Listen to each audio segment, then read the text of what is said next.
Guys, ഞാൻ ഈ ഉണ്ടില്ല പടം വരയ്ക്കാൻ പോവാട്ടാ. ഇന്ന് പടം വരയ്ക്കാട്ടാ. കാരണം ഞാൻ പടം വരച്ച് കാണിച്ചുതരാം.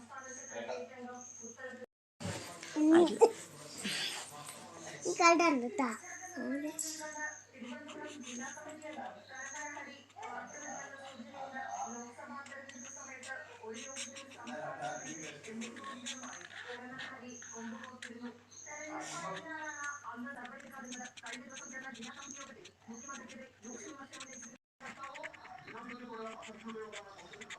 നിനക്ക് മേനോടിക്കും എന്നോട് ഒന്നുമില്ല ചെല്ലുക അങ്ങനെ കുറച്ചൊക്കെ അമ്മയായിട്ടോ ചെല്ലാണ് അപ്പം വെള്ളം